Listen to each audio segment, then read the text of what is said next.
Oh, ini askum, askoma kum gitu ya. Begini, disingkat boleh.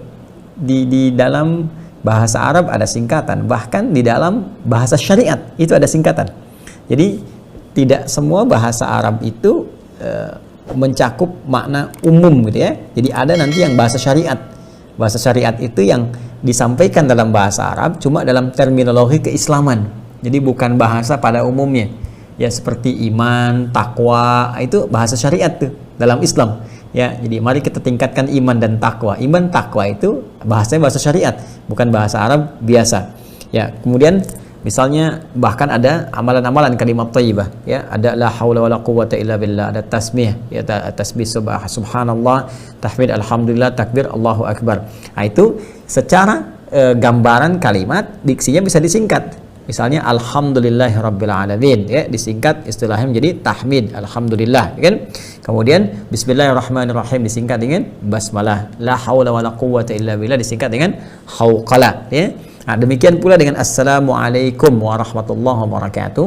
Jika Anda ingin singkat misalnya diksinya dengan menggunakan diksi satu kalimat, Anda bisa singkat dengan kata salam. Ya, misalnya kalau kepanjangan nih karakternya di WhatsApp misalnya atau di message service SMS, ya kan, Anda mau tuliskan assalamualaikum warahmatullahi wabarakatuh, cuma karena kondisi tertentu terlampau panjang, Anda boleh tuliskan salam.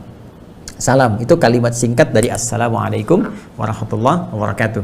Anda bisa buka misalnya itu di Al-Quran surah ke-51 Adz-Dzariyat, ya, Quran surah ke-51. Ini kalau kita hapus terlebih dahulu. Bismillah.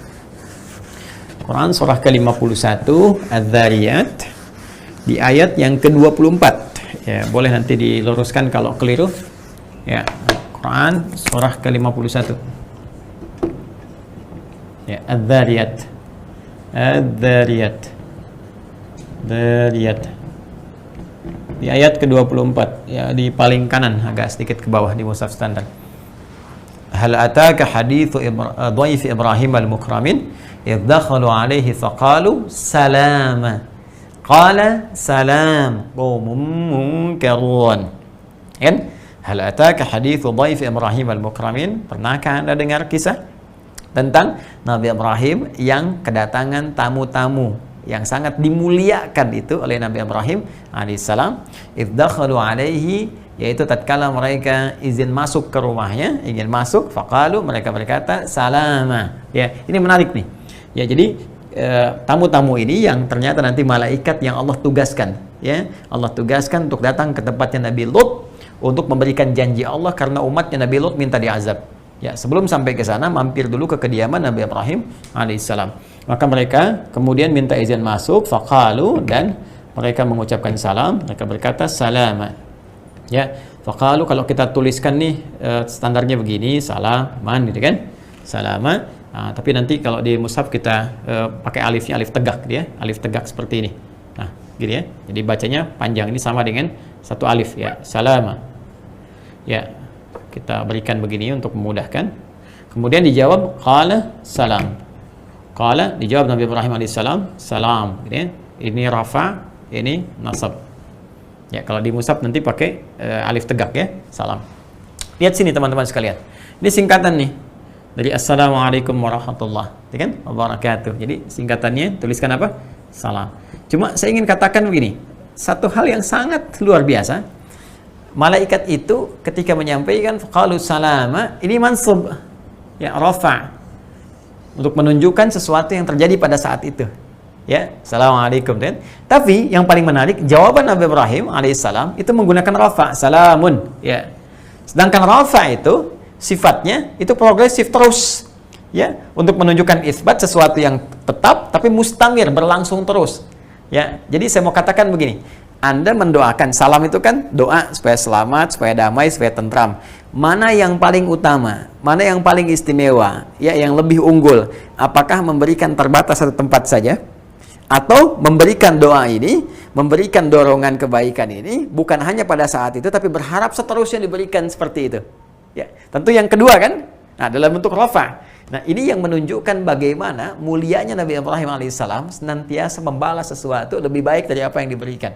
Karena itu dari kaidah ini pun Nabi SAW sebagai cucu keturunan dari Nabi Ibrahim alaihissalam, dari Sayyidina Ismail alaihissalam, ya dari jalur Sayyidina Ismail alaihissalam, maka beliau pun memberikan gambaran kepada kita untuk membalas jawaban salam itu lebih baik daripada orang yang mengucapkannya. Ya, karena itu turun kemudian anjuran di Quran surah keempat, di surah An-Nisa. Ya, An-Nisa. Di ayat ke-86, ayat 86. Ya. Allah memberikan kemudian gambaran wa idza hayyitum bi tahiyyatin fahayyu bi ahsana minha aw rudduha. Maka jika Anda diberikan satu penghormatan. Jadi salam ini ucapan penghormatan. Ya, beda antara selamat di bahasa Indonesia dengan salam, ya. Salamah dalam bahasa Arab. Kalau salam dalam bahasa Arab, ya, itu bukan selamat dalam pengertian bahasa Indonesia. Ya, ingat ya. Ya, ini lebih kepada doa, ya. Jadi doa lebih kepada tahiyat namanya. Tahiyat itu penghormatan. Ya, tahiyat itu penghormatan. Jadi salam itu lebih kepada sifat penghormatan. Jadi jika Anda diberikan penghormatan, ya diberikan kemudian sapaan-sapaan berupa penghormatan, kata Allah, maka balas dengan yang lebih baik. Ya, fahayyu bi ahsana minha, maka balas penghormatan itu dengan yang lebih baik. Jadi kalau diucapkan assalamualaikum, jawab waalaikumsalam warahmatullah. Diucapkan assalamualaikum warahmatullah, jawab waalaikumsalam warahmatullah wabarakatuh. Ya, auradduha, atau kalau tak mampu itu tak hafal, jawab yang semisalnya. Assalamualaikum, waalaikumsalam. Itu kemudian setara, itu paling minimal standarnya. Tapi sunnahnya lebih baik dibandingkan dengan itu. Jadi hukum menyampaikan salam sunnah, menjawabnya wajib, dan lebih utama menjawab dari yang wajib itu, sunnah utamanya lebih lengkap dari yang menyampaikannya. Maka ini yang dicontohkan langsung Nabi Ibrahim alaihissalam. Ketika ini menggunakan nasab salama, ini menggunakan rafa sebagai keutamaannya. Nah, apa yang terkait dengan sapaan Anda tadi? Belum bertanya ini, baru sapaannya. Ya, Anda menulis gini, kum gitu kan.